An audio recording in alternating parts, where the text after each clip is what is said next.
into car cobbling again today.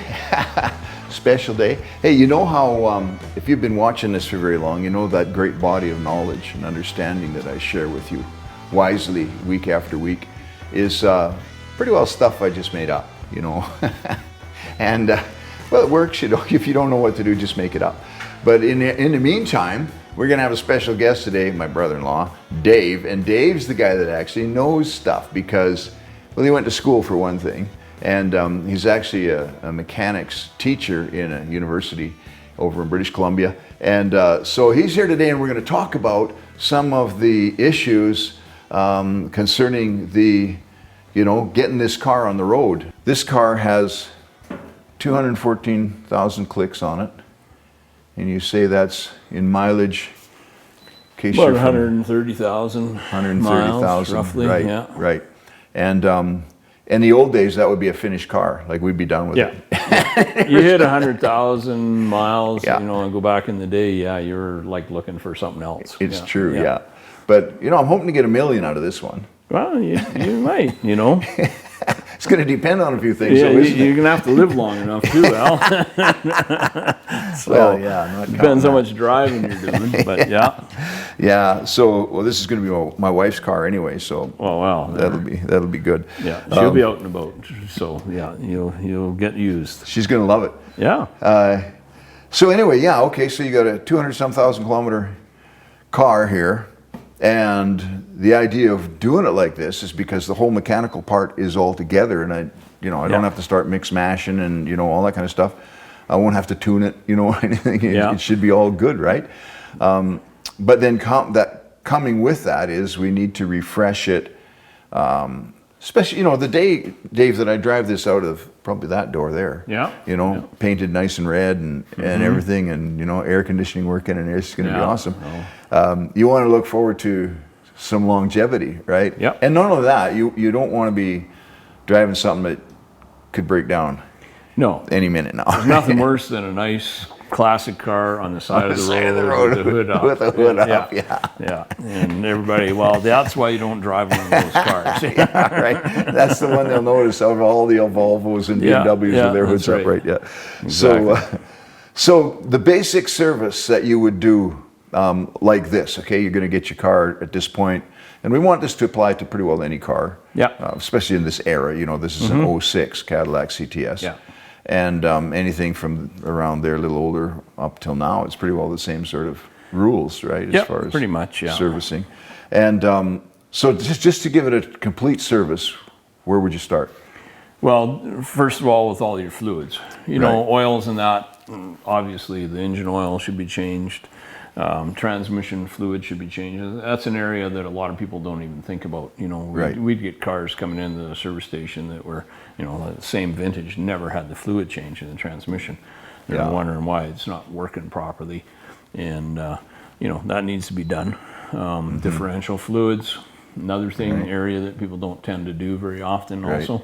So they kind of forget about it. It's tucked away underneath back there. Yeah. Yeah, it's driving down the road. Why do I need to change oil? You know, if they're not leaking, they don't worry about it. So, yeah. But it all needs to be changed on a regular basis. Well, you think that oil goes through a rigorous, I mean. Oh, yeah, a lot of friction 20 on the years gears in there. Yeah. And, you know, and it gets a little bit of dirty. Next thing you know, it takes the bearings out, takes the gears out, and gets expensive fast. And that's usually, you know, 80 to 100,000 K, so that's supposed to be done on most vehicles. Right. And most people just don't ever do it for the life of the vehicle. Right. Brake fluid? Brake fluid, yeah, it should be done every couple of years. A lot of the OEMs never even used to mention it in their service maintenance schedules. And then kind of got pushed into it by you know, the Asian imports and imported vehicles, especially Europe and that, come along and they say, hey, change it every 2 years, brake fluid. A lot of people still don't do it, you know, because they, when you need to change brake fluid, it's not leaking or anything, but it absorbs moisture out of there over time. You'll see it even change color. And you get real black and that, and you know, and the problem with it, once it absorbs moisture, it lowers the boiling point. So if you got a hot rod, you're braking hard, you know, and out driving it, you're going to heat up the brake calipers and that. You can boil the brake fluid, and all of a sudden you got a brake pedal goes right to the floor. and no brakes at all. Yeah. So like it happened to us in Thailand with those motorcycles. We ran right, too. Coming down them steep hills, 17% grades, and boiled the brake fluid in the rear brakes. All of a sudden the pedal, nothing there, you know. It gets the heart pumping a little better. Yeah, yeah. You know. So don't buy a Yamaha. What were they? Yeah. TriStar? V-Star. V-Star. Yeah. Yeah. 650s were they? 800s. 800? Yeah. Okay. And yeah, they were old beaters, weren't Yeah, they? they were old beaters, yeah. And when we brought them back, the guy says, "You took them where?" Like, I wouldn't have taken them out of town. Yeah, exactly. Yeah. And then, well, from the very front, you got coolant. Yeah, and that is actually a pretty major concern for most vehicles. People don't realize, but coolant again should be changed every 4 or 5 years. They got extended life coolant in vehicles. People figure, well, that's good for life now. But it still wears out the additive packages in there that prevent corrosion and that inside the engine, radiator, all that stuff. It gets depleted over time. Right. And so most OEMs recommend changing it on a regular basis. The other thing that people don't think about is the heart of the system for the cooling system, which causes a lot of issues, cracked heads, things like that in vehicles. That people don't think about is the water pump. Right.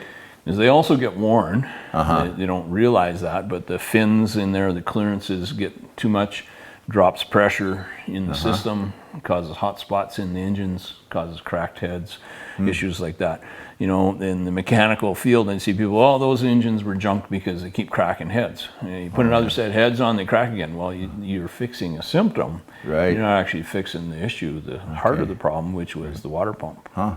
And so just through age, things wear, you know, and you get a little extra clearance. You don't get the same coolant flow, same pressure in there, and that causes the problem. Right. And so, they're not that expensive. Not that expensive, but they can be fun to get at, you know, in some vehicles. So a lot of them, when you're doing timing chains, timing belts in some vehicles, that's a recommended option that you should be doing at the same time, because that's the time to get in there, especially on timing belts, and a lot of them run those water pumps, right? Yeah. So it makes sense. Well, you got the timing belt and everything off, it's easy to get the water pump time to change it there. Yeah.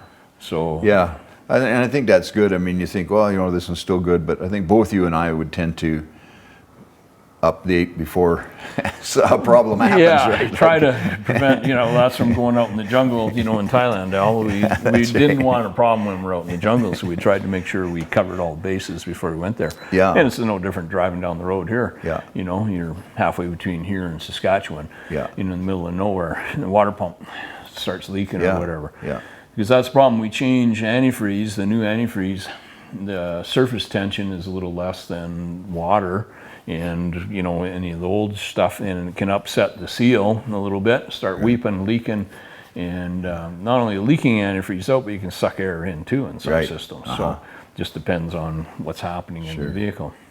And just a word of caution, changing coolant on some of these vehicles can be a little bit of a chore too, because some of them have special bleed points to bleed the air out of the system. And if you don't get the air out, it can be kind of hard, and you know, it takes quite a long time. There are vacuum fillers that you can put on the system and vacuum it down, so when you put the coolant in, it removes all the air bubbles for you. So depending on the vehicle you're working on, you need to do a little bit of checking on that. You know, and I had some vehicles I found if I drove them up on ramps that put the radiator up higher, it made it easier to bleed the air out of the system too. Because most of these new systems are running radiators right full. Any extra, when it heats up, goes into a surge tank, gets sucked back in again. So you don't want air bubbles, because they're minimum size to start with. And so you want to go to a reliable YouTube channel for that. Oh yeah. Cart cobbler. You know, because there's a lot of guys, just do this, whatever. Well, that's the thing, Al. You know, seriously, there is a lot of good stuff on YouTube, but a lot of times there's a lot of stuff that I see that and I just shake my head, and I'm just like, you are telling people to do what? And there's a reason that you have somebody that knows what they're doing do certain jobs. That's right. And so the timing chains on these, and the tighteners, and the little skid things that they run on, and all that kind of stuff. Tensioners, it's recommended absolutely to change them at this point. Yeah. in the life of a Cadillac, because they're notorious for going and then they ball up, and then, you know, you got a lot of serious Yeah, a problems lot of them following. have little plastic Teflon Yeah, that's slides what and these things are, in there. yeah. They get hard, they get brittle. Sometimes first sign of that is when you drain the oil, you hear clunk clunk come out. That's why it's always nice to drain the oil into a clean pan. Right. And if you hear any noises or find any pieces of plastic, you know right away, man, I better be doing that right away. Right. Changing Okay. it. Well, that's a because good point, yeah. if it's a timing chain, it's typically running an oil, and the Yeah. parts end up in the pan. Right. Right? Yeah. And yeah, then you know definitely it's got to be done. Yeah. Sooner than later. Yeah. Well, and it's not that. I mean, it's tight, and yeah, I like the old 350, you know, in my 29 Dodge. You can just open the hood and you can reach everything. But yeah. Yeah, I was going to say, you know, some of this stuff, even when you had the body off, would have been a good time to do it. Yeah. you Well, know? the body's coming off again. So Yeah, I so can you know do that. some of that stuff that Right. makes accessibility makes it a lot easier. Sure. And that's the time because they pack it in so tight on Boy, the new don't they. vehicles. Yeah. Yeah, it's and of Well- course once you put it into a different body, that can make it a little harder too. Right. Right. Now, I had a coil go, and if your coil goes in a snowstorm in Saskatchewan, your catalytic converter will be gone by the time you get to the next city. Yeah, yeah, that's pretty well it. And it's surprising it would keep running after that because usually Yeah. that raw gas hits that Yeah. cat and you get a real fire going there. Oh, yeah. And you know, well, it's a good thing it was a snowstorm, so you didn't melt the underneath of your car Yeah. too, Al, at the same time. Yeah. Well, we got to the next city, Alan and Bertie's place, and took the thing off, and then found out that the coils, there's a few different brands in there. So obviously that's been an issue before. So I think the wise thing would be just to change it as a set. Yeah, anytime, if you've seen things like that where there's a variety of different ones in there, and like you say, it obviously was a problem in the past. Yeah. So that could be a common issue with these engines or any engine. So Yeah. if you look up common issues with them, Right. problems, Right. that gives you a clue to some of the maintenance that you should be doing on it. So Right. now's the time before you get driving in the next snowstorm to change them out. Yeah. Put brand new ones in. They all start the same. And Right. hopefully there's improvement in them. Also quality-wise, as that happens as time goes on, they improve things, right? Because Sure. they realize, hey, these ones Right. aren't working Good very point, good. yeah. So they get a better, new and improved version. And hopefully it's better than the old version. Yeah. And so it'll last And for a we'll while. change the spark plugs anyway. Yeah, oh yeah, right. So definitely. you're going to be down in there. Yeah, and when you're changing spark plugs, make sure you put dielectric grease on the spark plug boots Okay, because the right. new ignition systems, you get any dirt or anything on the side of that spark plug, it'll arc down there sooner than it'll try to jump the gap on the spark plug, and then you'll fry another coil pack. You Right. know? Okay. Because these new engines, they put out such a hot spark, Right. it could almost burn a hole through your hand trying to find the ground. Oh, is that Well, right? that's the issue when you get a misfire Sure. on a spark plug. Simple thing like a spark plug is it will try to jump a gap somewhere. Right. And it'll actually fry the coil pack itself. And so that can be an issue. Right. All it takes is a bad spark plug Yeah. and you fry a coil Right. pack. Huh. So, And then speaking of common issues with the engine, yeah. this one is a common oil consumer.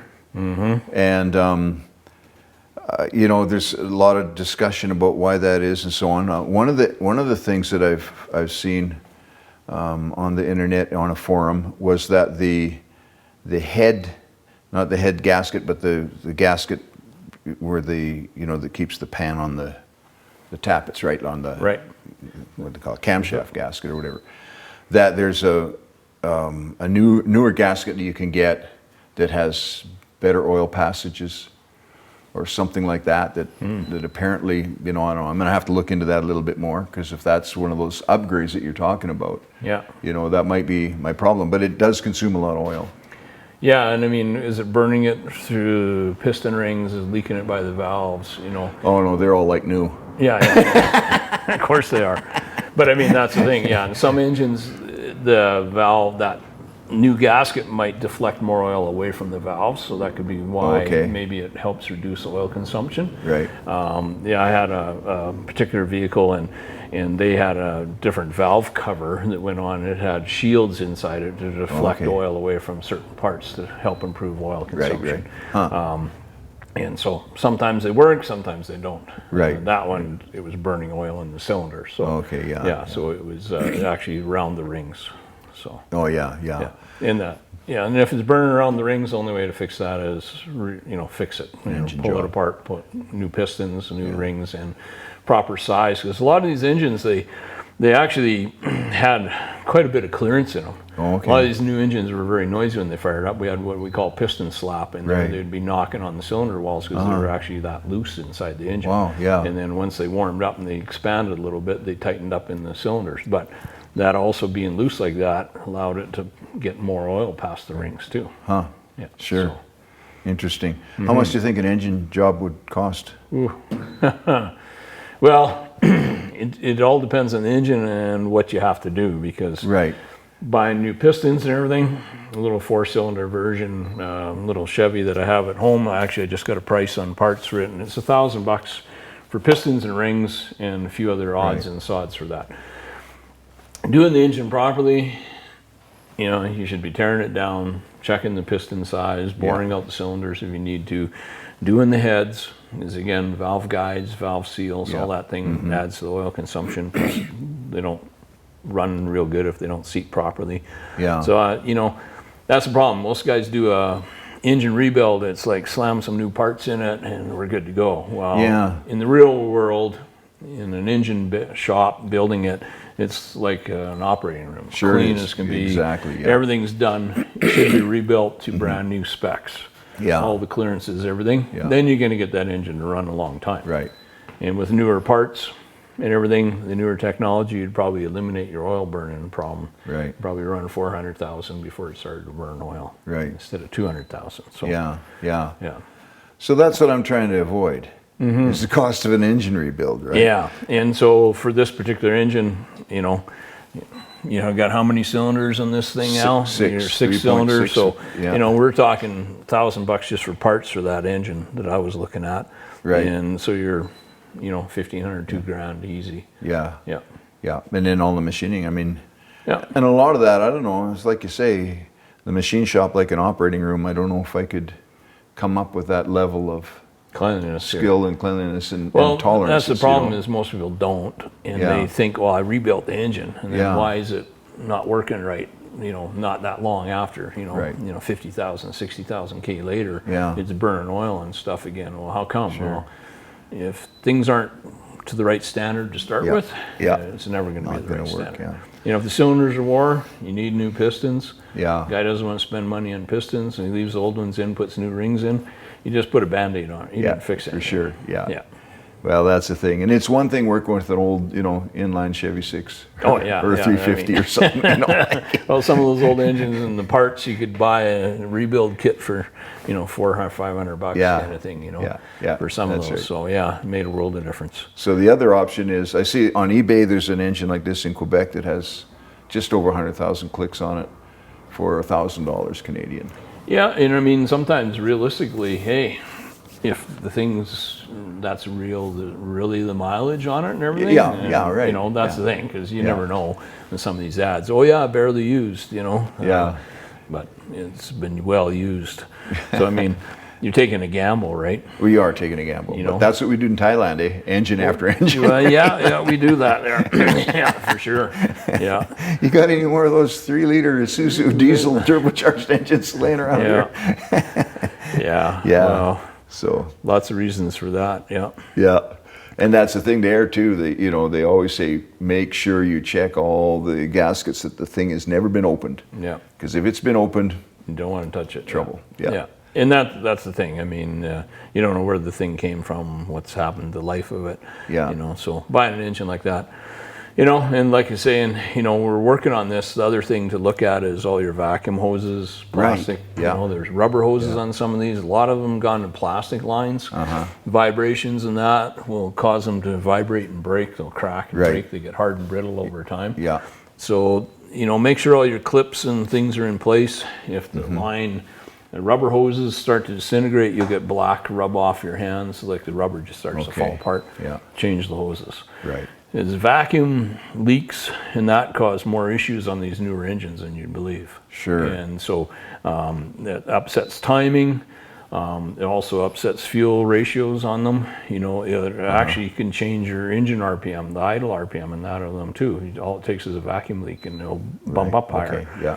Yeah. So, you know, with the computer systems and everything, they're trying to counter problems that go on. Yeah. And sometimes it's a simple little thing, like a vacuum leak. So double check all your hoses, especially you're transplanting a body onto it and things get bumped into it. You could break a line or a hose. A lot of welding and cutting going on around here too. Yeah, you know, and with plastic, it takes one hot spark to melt through something, right? Sure.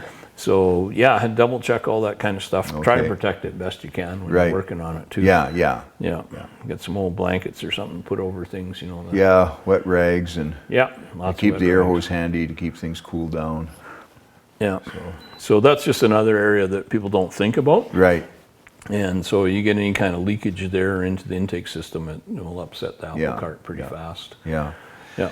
And then the rest of it, basically, I mean, you've got steering components. Well, it's got independent suspension on the back and the front, so there's Yeah. all kinds of joints and stuff. Yeah, most of it's no lube, you know, no Right, grease nipples or anything on. It's pretty rare. When you get aftermarket parts put on, lots of times they can have grease nipples on them. Right. Okay. Yeah. So if it's genuine OEM stuff, a lot of times has nothing for Yeah. lube. Yeah. It's, you know, factory lube for the life of it, whatever the life might be. Right. So, But when you go to insure it, the guy's going to check that anyway. oh yeah. The steering and everything. Oh yeah, they're going to check steering and everything. So yeah, and I mean, this is the time. Any movement in any of your ball joints, Yeah, right. you know, Yeah. things like that, tie rod ends, things Yeah. like that, should be changed. And then- automatically. And I'll just automatically put new rotors and brake pads on. yeah, it's a good idea. Start fresh. Yep. Yeah, and a lot of the new stuff's coated so it won't rust. You know, Okay. Oh, 'cause that'd that be was the nice, problem with a lot of the older rotors. Right. And especially a rod where you might park it 6 months of the year, That's right? it, yeah. Your semi-metallic brake pads the metallic part of them would rust to your brake rotors. I've seen them where the vehicles didn't want to move because Yeah. the brakes are just basically rusted right together.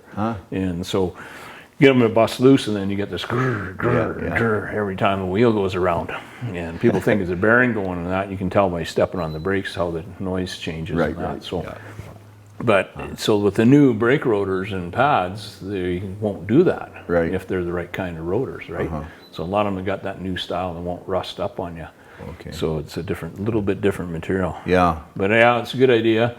And the brake fluid, again, flush it through properly. And Right. usually, you know, you can get a vacuum bleeder, Right. and we'll pull it through. You should never push the fluid back into the system because anti-lock brake systems Right. don't like any kind of dirt in those valves. Oh, okay, It'll yeah. give you grief. So pull the fluid through with a vacuum bleeder if you're by yourself, Right. and keep going until the fluid's nice and clean. Okay. And you'll flush out. It's amazing what you'll see come out of your brake system. Sure. Yeah. Sure. And And- it changes color quite a bit from. Then a lot of times you're flushing a lot longer than you thought you would be. Yeah, and you need a few jugs and fresh jugs of brake fluid. When people don't realize an old can of brake fluid sitting on the shelf and the seal's been broke on it, it's Right. sucking moisture into it. Sure. So you might think you're putting brand new brake fluid in, Right, it's yeah. already over the moisture level you should have. And you can get a moisture tester for brake fluid at Right. auto supply places, Okay. Princess Auto, all Yeah. those guys, they have them on the shelf.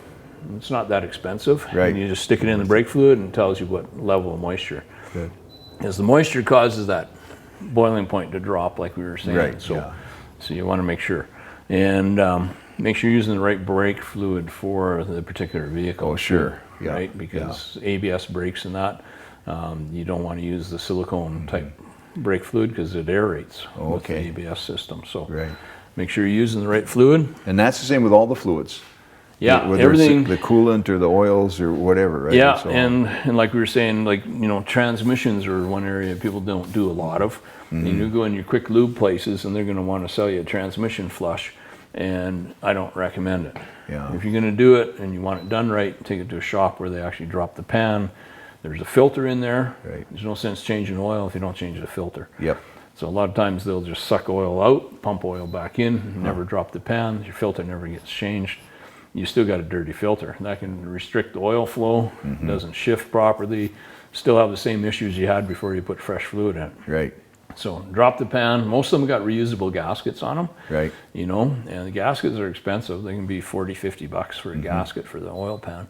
But, you know, buy one, have Right. it there in case you need it. Yeah. Most times you can just reuse the old one. and then take the other one back, as long as you don't open the package and stuff.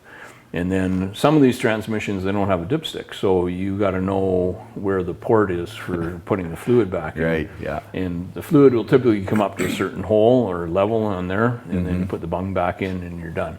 And so if it doesn't leak, technically you don't need to worry about it. Right. It's kind of their idea. That's good. Yeah. Yeah. So that's for transmissions. And other than that, there's nothing much you can do to them or electronically controlled with the computer. So again, make sure wiring and everything's good along the side of the transmission. It's not rubbing on stuff and it's going to chaff and wear through. And then differentials, when you get to the diff, change the fluids there too. Again, a lot of times 80 to 100,000 K, they recommend diff fluids be changed. Yeah. And you should change it. And also if it's got a limited slip or posi track in there, you may need a friction modifier, special additive put in the oil so that it continues to work properly. Right. So nothing worse than a posi track that isn't a posi. Isn't posi, and Yeah. Very good. So especially if it's in a rod and you're trying to go down the track. Yeah, that's right. Yeah. We didn't mention power steering. Power steering, yeah, it's a good thing, Al. You'll hear some vehicles, certain brands of pickups out there. You can tell what brand they are when they fire them up because you hear the power steering pump squealing away, making noise. A lot of times it's worn internally, so it's cavitating, and they happen real fast on some brands. But yeah, power steering fluid definitely doesn't hurt to change it when it's like any other oil. It gets dirty, the additives wear down, and so any fluids, make sure you're following OEM's recommendations. Yeah. Some vehicles will have specific power steering fluid. Some will just say it's ATF fluid. Right. So you want to make sure you're using the right stuff for it. Okay. And that's got to be a wrap, eh? By the time we get all that done with this car, it'll be like brand new again. There won't be a squeak or a wiggle in it. And so, yeah, well, thanks for giving us all that information, Dave. No, we just... You're welcome, Al. Yeah. You don't want to see me by the side of the road either, right? No, Dave, I don't. Dave, yeah, Dave. Hey, Dave, are you around? Yeah. So yeah, but you need to, make sure you subscribe to this channel so that you keep getting all the good stuff. And then like this video or whatever, tag it or however, keep the link to it so that you can go back to it. I'm going to, because when it's going to be another 6-8 months, a year, whatever, before I get to that part. Yeah. I'll have forgotten everything we said, right? And so I'm going to go back and listen to this episode again and make sure that I follow it through step by step. So yeah, have a great week.